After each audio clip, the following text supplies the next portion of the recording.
Bismillahir Rahmanir Rahim. I welcome you to this series, History, Science and Faith in Islam. It is a narrative designed to foster a renewal of faith based on knowledge. In the last session, we covered the historic Battle of Ain Jalut. This session will examine the conversion of the Mongols to Islam, which altered the geopolitical balance of power in Eurasia and had a profound impact on the history of the world. The Mamluk victory at the Battle of Ain Jalut stopped the Mongol advance and ushered in a new struggle between Christianity and Islam to convert the conquering Mongols.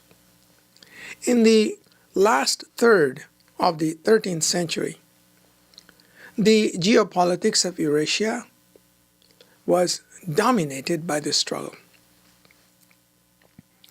The Christians played the initial gambit in this geopolitical chess game and sent emissaries to the Mongol rulers to convert them between 1245 and 1270. Some of the zeal was motivated by the loss of Jerusalem to Salahuddin in 1187 and the inability of the Crusaders to recapture Palestine. In this effort, the Christians used other methods as well as military pressure on the Muslims. Christian wives were offered to the heathen Mongols to gain favor.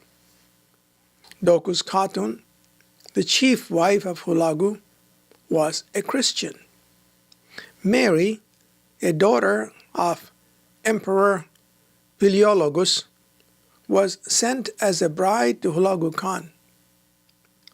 Hulagu died in 1265 before Mary arrived at the Mongol court, so she married his son Abaga, who ruled between 1265 and 1281. The first break in this galactic struggle between Christianity and Islam for the soul of the Mongol came with the conversion of Baraka Khan. It is said that Baraka Khan, a grandson of Genghis Khan, met a group of Muslim merchants while hunting near the ancient city of Bukhara. So impressed was he with the sincerity and piety of the merchants that Baraka enrolled in a seminary near Samarkand and received instructions from a sheikh in Tasawwuf.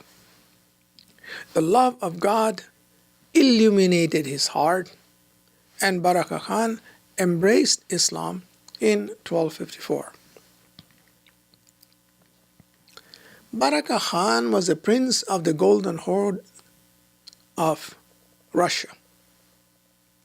When he assumed the leadership of the Golden Horde in 1256, Baraka Khan reached out to the Muslim Mamluks of Egypt for friendship and trade. This infuriated Abaga, the shamanist Il Khan of Persia, who was an avowed enemy of Islam. Conflict ensued. At the Battle of Kur in Georgia, Abaga prevailed over the Russian forces of Baraka Khan and forced them to withdraw.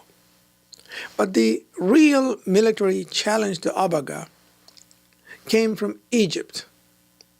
Baybars, Sultan of Egypt, followed up his victory at Ain Jalut in 1262 with a campaign against the invading Armenians and Crusaders. Syria was cleared of the Crusaders, and Armenia was forced to surrender several cities in northern Iraq. Baybars pursued his enemies and met up with the Mongols at Abulistan in 1277. A fierce battle ensued. Baybar's army was animated with faith and sought the recovery of the Muslim heartland. The Mongols were defeated and half of their army was decimated. Baybars died in Damascus the following year. His death touched off a brief struggle for succession in Cairo. Abaga, sensing an opportunity, marched against the Egyptians but was soundly defeated at the Battle of Hims in 1281. Undeterred by his losses, Abaga sought an alliance with Christian powers for a joint attack on the Egyptians. However, he died in 1284, and his brother Tagadur ascended the throne of the Ilkhans. Although the Christians had baptized him under the name Nicholas, Tagadur accepted Islam and changed his name to Ahmed.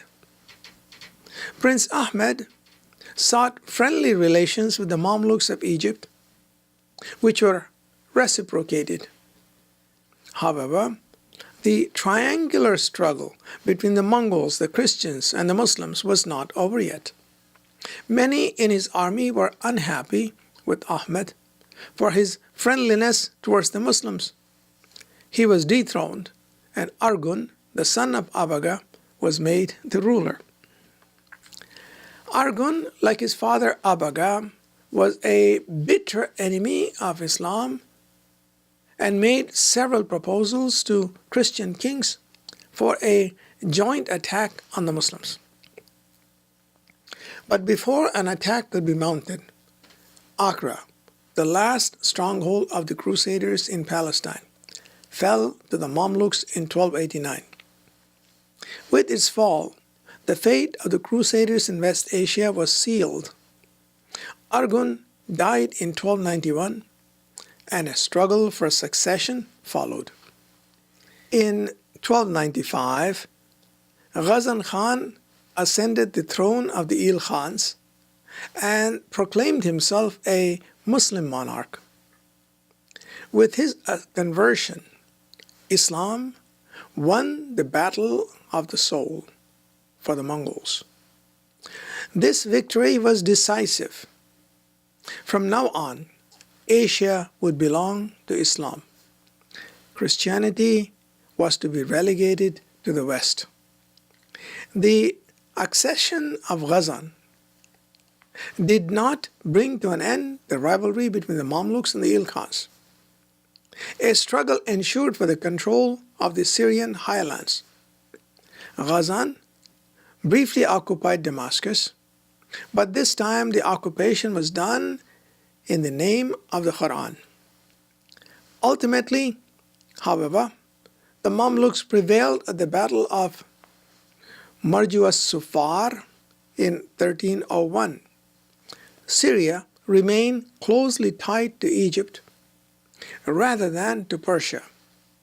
Ghazan's armies retreated east of the river Tigris.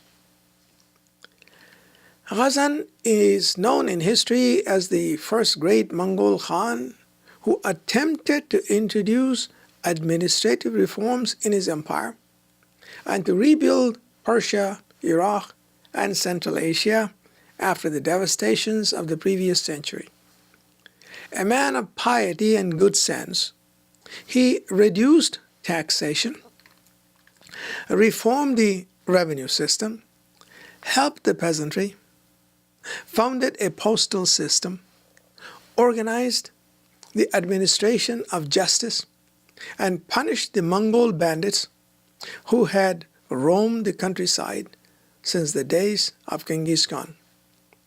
The Ilkhani era, which began on March 14, 1302, is recognized as a landmark in the benevolent administration of Persia and the Central Asian republics. Ghazan made Tabriz his capital and adorned it with some of the finest buildings of the era.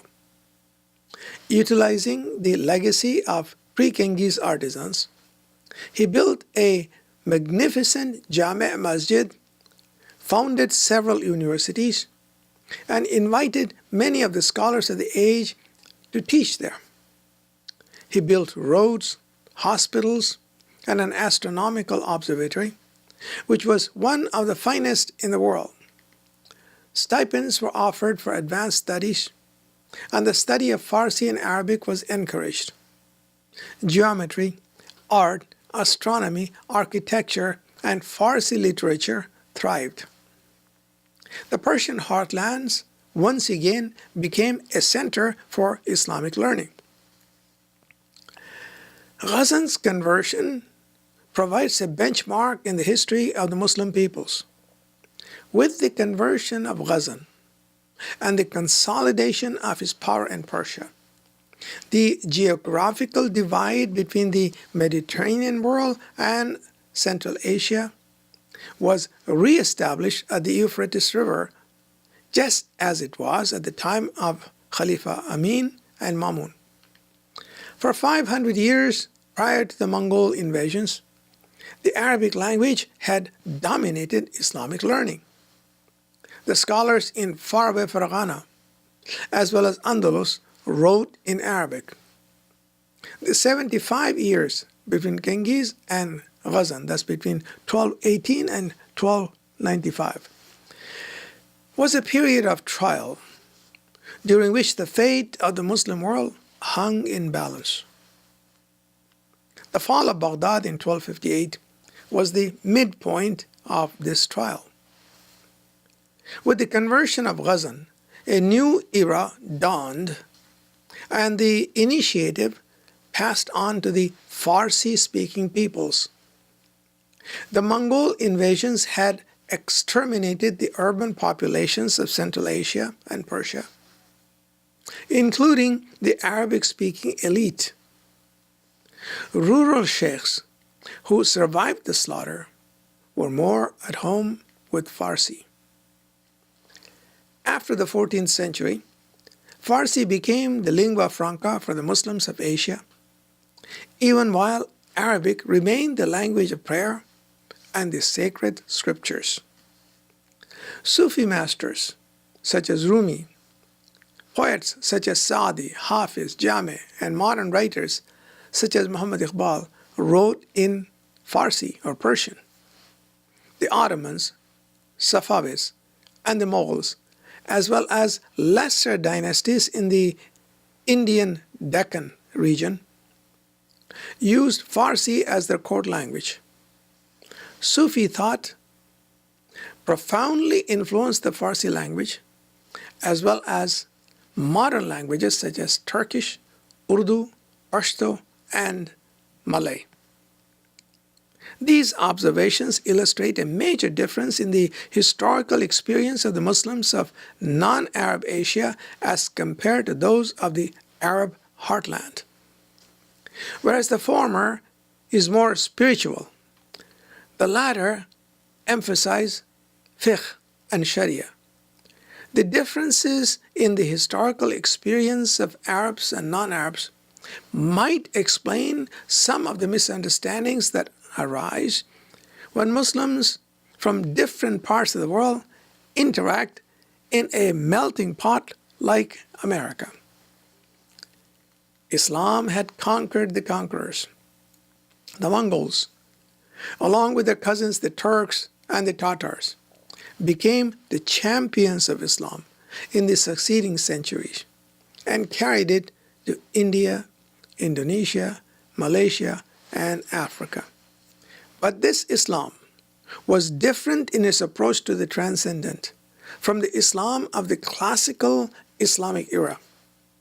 It was more spiritual and less ritualistic, more intuitive and less empirical, and it arrived in the new lands with the great Sufi sheikhs of the era. This concludes our session on the conversion of the Mongols. In the next session, inshallah, we'll examine the spiritual renewal in the Islamic world, which carried the faith into India, Indonesia, Eastern Europe, and Sub-Saharan Africa, and shifted the center of gravity of the Islamic world from Cairo and Damascus to Lahore and Kuala Lumpur. Assalamu alaikum wa rahmatullahi wa barakatuh.